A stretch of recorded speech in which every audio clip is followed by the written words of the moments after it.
My fiancé said, I'm keeping my apartment after we marry, just in case. Marriages fail all the time. I simply nodded, canceled our dream house, and made sure. The next surprise belonged to me. Hey Reddit, so I was engaged, wedding in 3 months, and thought I had life figured out. Then my fiancé hit me with this genius idea about keeping her apartment just in case. I played it cool, but let's just say I didn't exactly follow the script she expected. What happened next turned into one of the wildest pre-wedding messes I've ever seen. So I, 32 male, engaged or was engaged to Marissa, 30 female. We've been together 4 years, engaged for 8 months, and the wedding was supposed to be in 3. On paper, everything looked solid. She was already Pinterest boarding kitchens, outdoor decks, and those cheesy live, laugh, love wall signs. Her friends were hyping her up like we were about to build the next HGTV feature home. And honestly, I was in. I'd found this place, the forever home as she called it. A 3-bedroom with a huge backyard and an office I had already mentally converted into my cycling gear cave. It wasn't cheap, but it was doable. I put in an offer, and our realtor Corinne told me we were close. Basically, if I upped it by a bit, we'd land it. So we're at this nice restaurant, our go-to spot, and I figure this is going to be one of those celebratory nights. I bring up the seller countering our offer. If we go up another 50 grand, we're set, I tell her. Easy. That's when she does this little swirl with her glass, leans in like she's about to reveal some grand wisdom, and goes, So I've been thinking about living arrangements after the wedding. Cool, I think. This is the part where she talks about furniture shopping, or which side of the bed she wants. Instead, she drops, I've decided I'm keeping my apartment. I pause, fork halfway to my mouth. As a rental property? I ask. She shakes her head. No, just to keep. For me. I laugh because I assume she's joking. Wait, what? She tilts her head like she's explaining math to a toddler. Look, statistics show a lot of marriages don't work out. I'm just being practical. I'll keep paying rent on my place, just in case things don't work out between us. I set my fork down. Just in case, I repeat. Don't take it personal, she says, all calm. It's like insurance. You don't expect your car to crash, but you still pay for coverage, right? Now here's where most guys would probably get emotional, start arguing, or feel betrayed. Me? I smiled, nodded slow, and said, Clever move. She lit up like I'd just agreed to adopt a puppy. I knew you'd understand. So you'll call Corinne tomorrow about increasing the offer? Absolutely, I said. But inside, I was already done with that house. Because here's the thing. If the person you're about to marry is already planning their escape route, why the hell would you hand them the keys to a brand new house you're supposed to build a future in? I played it cool, though. Didn't even flinch. If she wanted to run the marriage like a business contract, fine. But businesses have balance sheets, risks, consequences. And I wasn't about to be the only idiot investing while she kept an emergency exit fully furnished. I'll admit, driving home that night, my brain was on fire. Every little moment in our relationship suddenly looked different. All those times she insisted on splitting certain bills, or keeping her finances separate, or brushing off my talk about merging accounts. It wasn't independence, it was strategy. She wasn't investing in us. She was investing in her plan B. That night, while she was sending her friends excited texts about our forever house, I sat down at my desk and started making my own plan. I wasn't about to confront her right then. Too easy for her to spin it, play the victim, maybe even double down.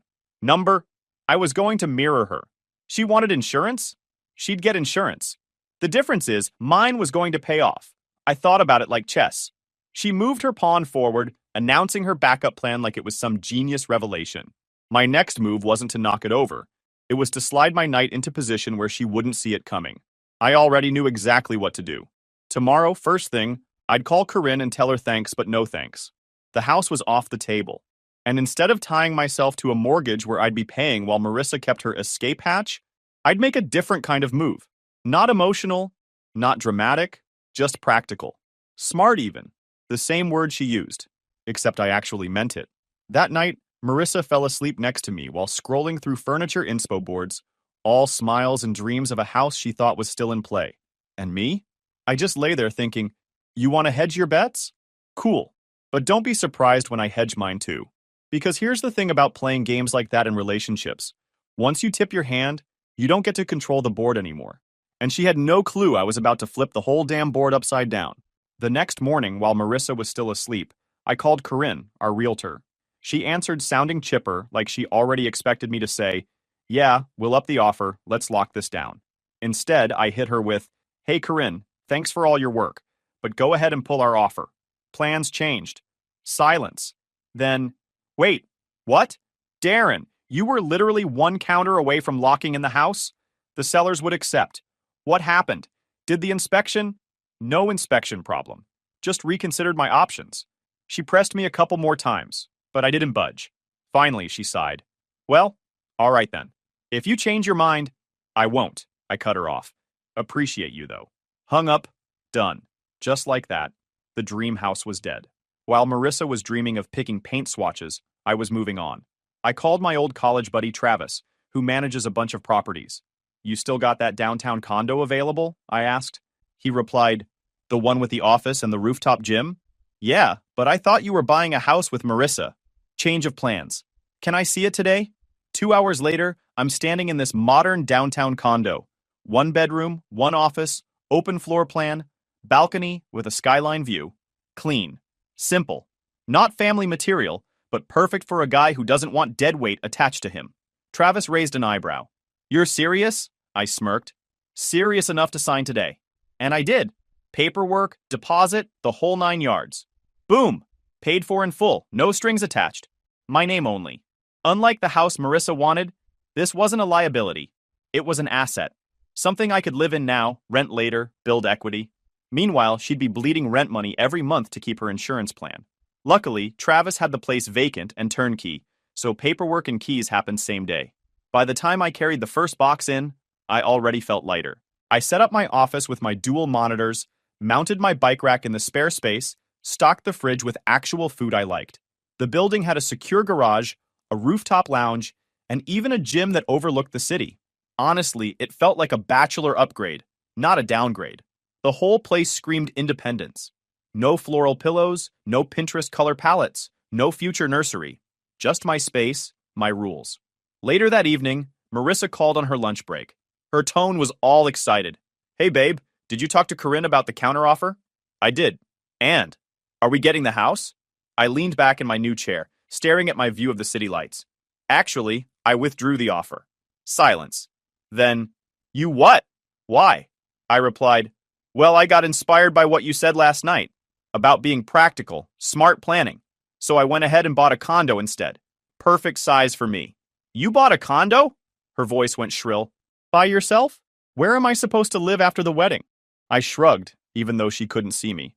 "In your apartment, the one you're keeping, remember? Just in case." She suddenly snapped, "That's ridiculous. I'm keeping it as backup, not as our home. We're supposed to live together in a house." "Oh, see, I thought you meant you wanted to live in it." My mistake. She went quiet for a few seconds, then came back with, "This isn't funny, Darren. You're being petty." "I'm being practical," I said calmly. "You opened my eyes to the statistics. Makes sense to protect myself, too." 20 minutes later, she was banging on my new condo door, hair frizzed from rushing over, still in her work clothes. She barged in the moment I opened. "We need to talk about this misunderstanding." I crossed my arms. "What misunderstanding?" "This." She gestured wildly around the condo. "The house. The condo. You buying this place behind my back? You're twisting what I said." And I sat on the couch, motioned at her spreadsheets of anger. "You said you wanted to keep your apartment for security." I said that made sense. "So I got security of my own." "That's not how it works." "I keep my place as backup, but we live in the house together." "So, you'd be paying rent on your empty apartment while also paying half a mortgage? Doesn't sound fair." Her face went red. "I wasn't going to pay half the mortgage. You make more money." I laughed. "Ah, there it is. So I'd be paying the mortgage while you tiptoe to your backup apartment if things go south. Sound about right?" She froze. Didn't even try to deny it. That told me everything. "Marissa," I said, leaning forward, "partnership means we're in this together. But you don't want a partnership. You want security for yourself. And I'm not signing up for that." She opened and closed her mouth like a fish gasping on land. Then finally snapped, "You're impossible!" and stormed toward the door. As the door clicked behind her, I couldn't help but grin. For the first time in weeks, I felt like I was finally driving the car instead of sitting in the passenger seat while someone else took me for a ride. She thought she was clever, keeping her apartment as insurance. But all she really did was give me permission to play the same game, except I was playing it smarter. And this was just the opening move. Marissa wasn't quiet for long. The following week, she went into full spin mode. Suddenly, every conversation in her orbit started with, "Darren's just nervous. He's having cold feet. We're working through it." She told her friends, her coworkers, even her aunt who lives 3 states away. She didn't mention the part about keeping her apartment like a parachute. No, she painted it like I'd woken up one day and decided to self-sabotage. First wave came through her mom, Claudine. She called me on a Tuesday night, voice dripping with that fake sweet tone older women use when they're about to guilt trip you. "Darren, sweetheart," she said. "What's this I hear about a condo? A bachelor condo?" "It's called a property, Claudine," I answered flatly. "Yes, I bought one. In my name." But what about the wedding? Where will you two live?" "Marissa tells me you've withdrawn from the house. She's keeping her apartment," I cut in. She was very clear about that. A long pause. Then she sighed. "Oh, you're misunderstanding her. She didn't mean it that way." "She literally said it that way," I said. "You don't call it insurance unless you're planning on a crash." That ended the call quick. Claudine had no comeback when faced with her daughter's own words. The second wave came from Marissa herself. She showed up one evening carrying her laptop bag, acting like she was about to close a corporate deal. She set up shop at my kitchen island and flipped the screen toward me. "I've done the math," she announced. On the screen were spreadsheets labeled projected mortgage splits and security fund. She had everything color-coded. According to her, if we bought the dream house, she could cover 25% of the mortgage while I covered 75%. Her excuse? She'd still be paying rent on her apartment, so it balanced out. I scrolled through her little cells and formulas, eyebrows raised. She'd literally built a line item called Marissa Security Net. "Let me get this straight," I said. "I cover the majority of a mortgage plus the full down payment, while you keep throwing money into an empty apartment in case you need a soft landing. And you think this is fair?" She pointed at the screen. "See? With my income and my rent, it's actually a balanced split." I leaned back and smirked. "Balanced? Only in the same way me spotting you at the gym while you don't even touch the bar is balanced." Her face tightened. "This is a compromise, Darren. I'm trying to make it work." I stood, grabbed a notepad from my counter, and scribbled down my own plan, handed it to her. It read, "Both keep separate places. After 1 year of marriage, if everything's good, we shop for a house together. If not, no one gets screwed." She scanned it like I'd handed her divorce papers. "A year? Newlyweds don't live separately, Darren. That's not how marriage works." "Then give up the apartment," I said simply. "I can't." "What if something happens?" "Then I guess you've answered your own question." She slammed the laptop shut and stormed out. The spreadsheets stayed behind. I tossed them in the recycling bin. The third wave hit me at the gym 2 days later. I'd just finished a set when I turned around and found myself cornered by 3 of her friends, Talia, Kendra, and Noelle. They looked like a jury, standing by the water fountain with arms crossed. Talia started, "Darren, we need to talk. You're ruining Marissa's life over nothing." Kendra chimed in, "She's just being smart. Everyone knows women need a safety net. Men can change any moment." Noelle folded her arms tighter. "She cries every night. You're being cruel." I leaned back, smirked, and tapped the bottle on the table. Cute logic. "So she gets a backup plan? But I'm supposed to be the clown funding it? Tell me, where's my parachute if she bails?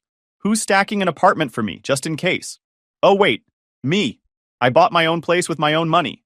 "Her safety net? It only works if I buy her a house while she hides a spare key somewhere else. That's not security. That's me being played." They exchanged glances, clearly not expecting me to flip it.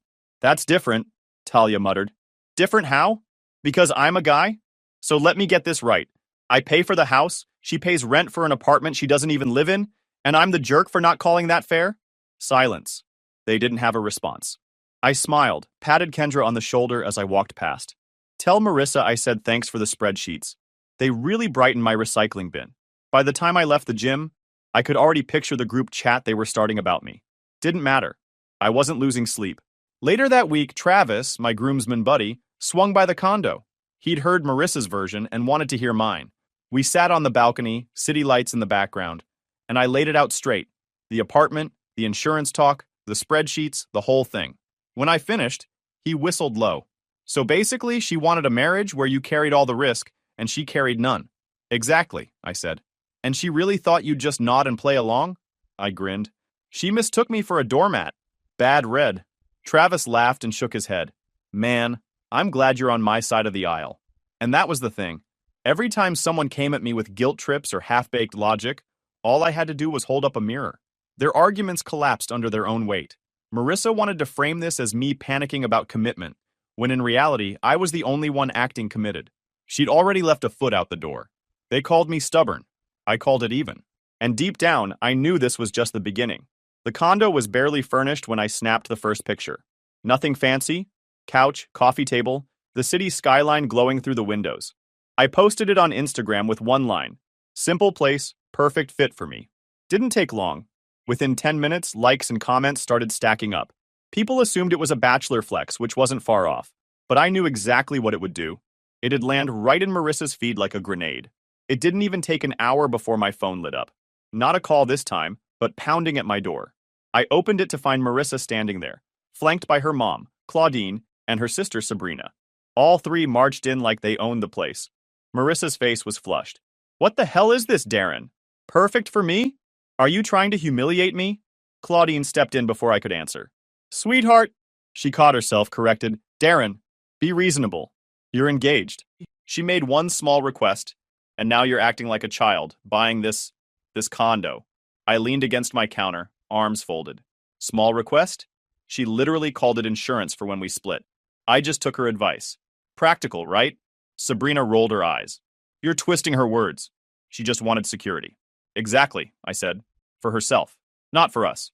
Big difference." Marissa stomped closer. "Stop making me sound selfish. I just wanted to protect myself in case you ever left me." "Funny," I said, "because from where I'm standing, you already left. You just wanted me to finance your safety net while you planned the escape." Quick pause, fellas. YouTube just dropped this new hype feature. If you're hooked on this story, smash that hype button. It tells YouTube this video deserves to blow up, and it keeps even crazier stories coming your way. Thanks so much for your support. All right, back to the drama. She went quiet, lip trembling. But Sabrina wasn't done. "This is financial abuse. You're trying to control her with money," I laughed. "By buying my own property with my own money? While she's the one keeping a backup apartment? That's some wild gymnastics." Claudine raised a hand like she was calming a boardroom. "Darren, just buy the house. Forget the condo. Get back on track. This is all some silly misunderstanding." "No misunderstanding here," I said, opening my phone and pointing at Marissa's own text from weeks earlier. "Just in case." Her exact words. They stared at it. Nobody had a comeback. Eventually, Claudine muttered something about me being stubborn, and they stormed out. I thought that was the end of the day's drama. I was wrong. That evening, Corinne, the realtor, called me. She was half laughing when I picked up. "Darren, you're not going to believe this. Marissa just called me." "Oh, I believe it," I said. "What did she want?" "She asked if the house was still available." "Is it?" "No, it sold by Friday. You pulled your offer on Monday, and the sellers accepted another by the weekend," she continued. "But here's the thing. She asked if she could buy it herself. She told me you two were restructuring your financial arrangement, and she wanted to know about first-time buyer programs with low-down payments." I chuckled. "Let me guess. She also wanted to use the deposit I already put down." Corinne's voice dropped. "Exactly. She asked if your earnest money could roll over since you made the original offer." I leaned back in my chair, laughing. "We're not even married, and she's already trying to use my money solo." Corinne sighed. "I told her earnest money is legally tied to the buyer on the contract. It can't just be reassigned to her." The second I explained that, she hung up on me. I thanked her and hung up, shaking my head. It wasn't just about an apartment anymore. Marissa wasn't hedging her bets. She was angling to cut me out while keeping the benefits. She wanted the dream house tied to my wallet, but secured in her name. The next day, she showed up again. Calmer this time, like she'd rehearsed. She sat down at my counter, smoothed her skirt, and said, "Look, maybe you could just move into my apartment while we figure out a better place together. Then you could sell this condo." I laughed out loud. "So let me get this straight. I sell a condo I own, move into an apartment you rent, while you keep your so-called backup plan alive? Do you hear yourself?" Her smile cracked. "You're making this so hard." "No, Marissa," I said, standing. "You made it hard the second you decided partnership meant me covering everything while you planned an exit. I just decided not to play that game." She didn't stay long after that. Just another storm out, heels clicking down the hall. I shut the door behind her and stood there for a second, realizing something important. She thought she was the smart one, the planner, the one with the safety net. But in reality, she was scrambling. I was the one holding the cards now. and I had no intention of folding. Marissa must have sensed she was losing ground, because the very next move she pulled wasn't subtle at all. Out of nowhere, my phone started blowing up with confused relatives and coworkers asking me about our new address. At first, I thought someone got wires crossed. Then my mom called, sounding panicked. Darren, what's going on? Your aunt just called me. She got an invitation to the wedding with a house address. A house? I thought you told me you bought a condo. I frowned. What address? She read it out loud and my jaw clenched. It was the dream house. The same house I'd pulled our offer on. She printed new invitations, I muttered. So apparently Marissa went behind my back and sent updated ones. She's pretending we own a house that was sold weeks ago. My mom groaned. 1 month before the wedding, Darren. People are going to be asking questions. Good, I said. Maybe they'll start asking the right ones? I hung up, furious but not surprised. That's how Marissa operated. Image first, reality later. If reality didn't fit, she just manufactured one. And she didn't stop there. Within days, I started getting calls from wedding vendors. The venue manager rang me up about a deposit. The photographer emailed me a payment reminder. Even the caterer called asking to confirm the head count. And more importantly, who was covering the bill. I cut them all off with the same line. If my name's on anything, take it off. If it's not, make a note I'm not responsible. Marissa signed it. That's between you and her. One guy, the photographer, actually sighed in relief. Honestly, I figured something was off. She told me you'd be transferring the money weeks ago, but it didn't sound like it came from you.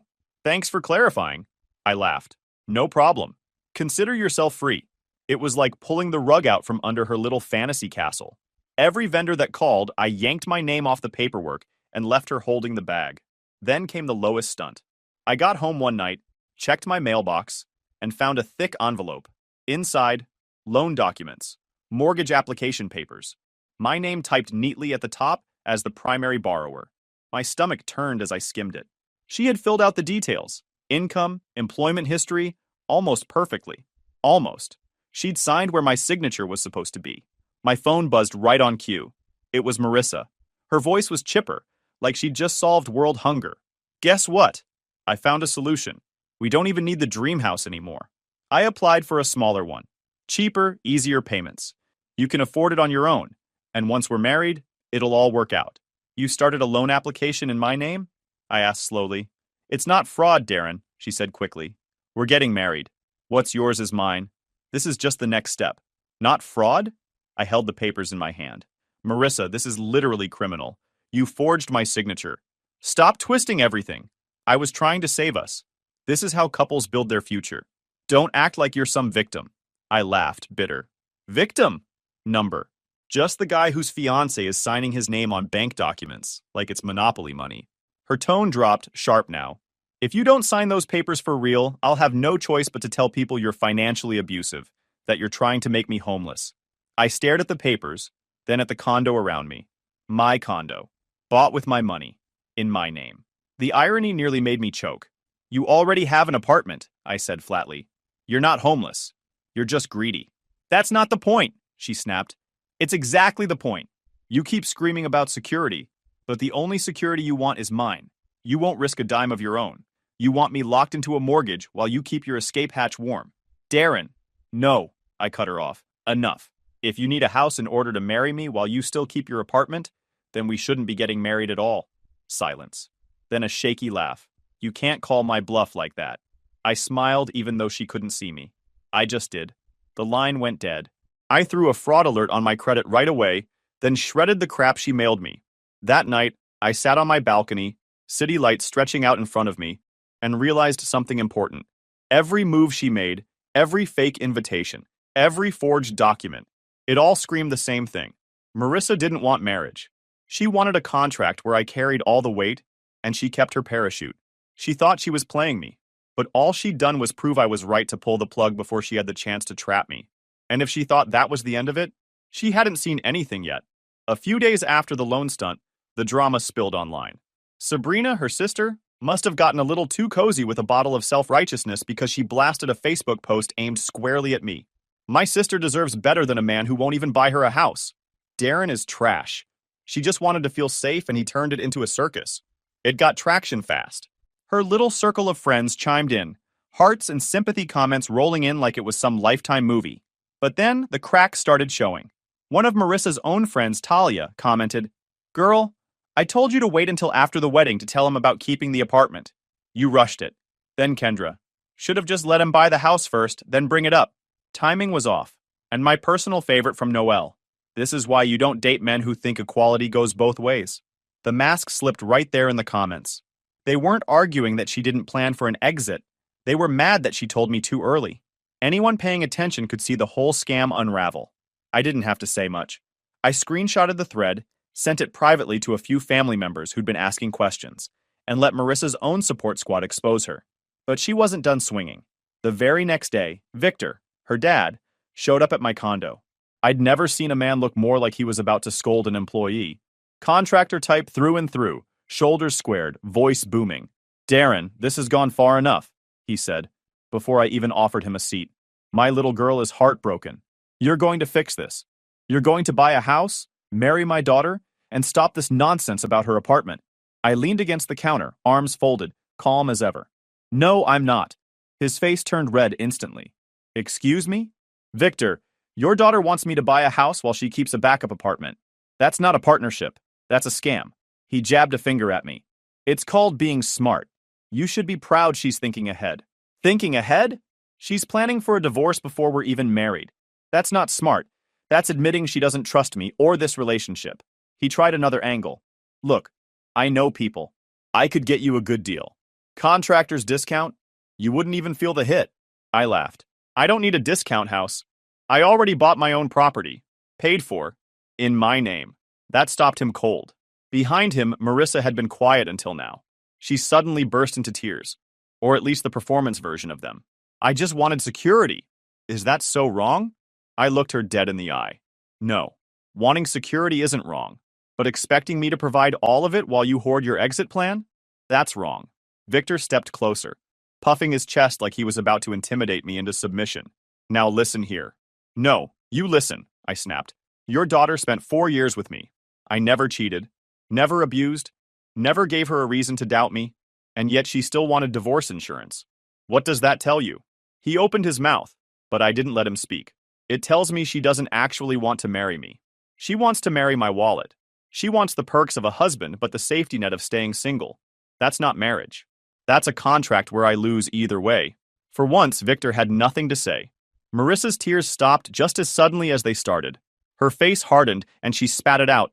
"Fine. Yes, I wanted security. Yes, I wanted to make sure I'd be okay if things went wrong. Because that's what smart women do." "And what do smart men do?" I asked. She glared, waiting for me to trip up. I didn't. I leaned in slightly and said, "Smart men don't sign up for a one-sided deal. Smart men don't buy houses for people already planning their exit. Smart men know when to walk away." The silence that followed was heavier than anything I'd ever heard in my life. Victor shook his head, muttering something under his breath, and left. Marissa followed, slamming the door so hard my picture frames rattled. I stood there for a long moment, breathing steady. And then it hit me. That was it. That was the real end. There was no fixing, no negotiating, no compromise. The only thing left was the fallout. 2 weeks later, the wedding was officially called off. Marissa tried to spin it as mutual, but Sabrina's drunken Facebook rant had already blown that cover. Everyone knew she'd been scheming. Everyone knew why it fell apart. And me? I wasn't sad. I wasn't heartbroken. I was relieved. Because she had made one thing crystal clear. She kept her apartment just in case. And I kept my freedom just in time. At first, Marissa went quiet, but then the real fallout started. I heard from mutual friends that she had to give up her car lease. Payments were too steep once she realized I wasn't there to help balance her finances. The apartment she insisted on keeping? Suddenly it wasn't a safety net. It was a financial chokehold. Between rent, utilities, and wedding deposits, she couldn't claw back. Her paycheck wasn't stretching far. And that's when she brought in a roommate, Kayla. I only knew about her because one night I stumbled across a rant on some local housing forum. Kayla was venting about her nightmare living situation. A control-freak roommate who cried constantly, blamed her ex for everything, and had a boyfriend who practically lived in their one bedroom. I didn't need a name to connect the dots. It was Marissa. She downgraded from dream house with a Pinterest kitchen to splitting an apartment with another woman and her boyfriend hogging the couch. Meanwhile, I was thriving. The condo was perfect. My office had everything set up. Cycling gear neatly racked, dual monitors running smooth, even a small balcony where I could drink coffee and look out over the skyline. The gym downstairs became my routine spot, and the rooftop lounge turned into my favorite place to unwind after long days. It wasn't just a home, it was an upgrade in every way that mattered. And the best part? It was mine. Equity climbing while Marissa drained her bank account into rent for a place she didn't even like living in anymore. Word spread, of course. Marissa couldn't stop telling people I had financially abandoned her. She conveniently skipped over the part where she tried to buy a house behind my back and forge my name on loan papers. People who knew both of us saw through it. Others? They'd ask me directly, and I'd just smile and say, she kept her apartment just in case. I kept my sanity just in time. Always got a laugh. One afternoon, a few months later, I ran into her by accident. Grocery store, of all places. I was walking out with a basket full of basics when I saw her by the produce section. She looked different, tired, heavier bags under her eyes, hair tied up messily, clothes wrinkled. The kind of look someone has when they're constantly stressed and never catching up. She spotted me, froze for a second, then gave a half smile. Darren. Marissa, I nodded. How's the insurance plan working out? Her face tightened. You don't have to be cruel. Not cruel. Honest, I said, and kept walking. Didn't even slow down. The look on her face told me she wasn't used to people not bending to her narrative. Marissa thought she was outsmarting me with her apartment scheme. She thought she had it all lined up. Backup plan, family pressure, even fake invitations to keep up appearances. But in the end, her plan just exposed her for what she really was. Someone who wanted partnership benefits without partnership responsibility. And me? I came out ahead. I had property in my name, money in the bank, a new girlfriend who wasn't playing games, and a life that didn't revolve around managing someone else's paranoia.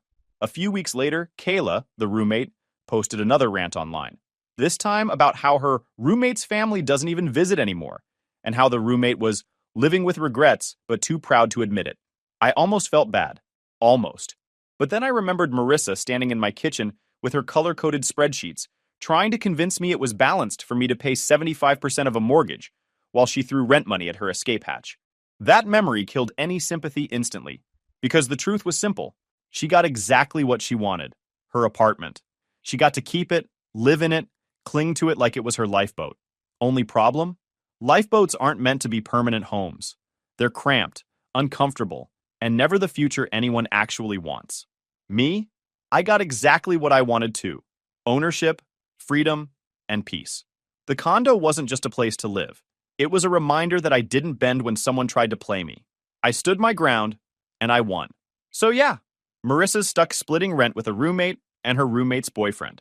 She's telling anyone who'll listen that I ruined her life. Meanwhile, I'm building equity, enjoying the city view from my balcony, and planning a weekend trip. In the end, she wanted insurance. I wanted a partner. She got her backup plan, and I got everything else.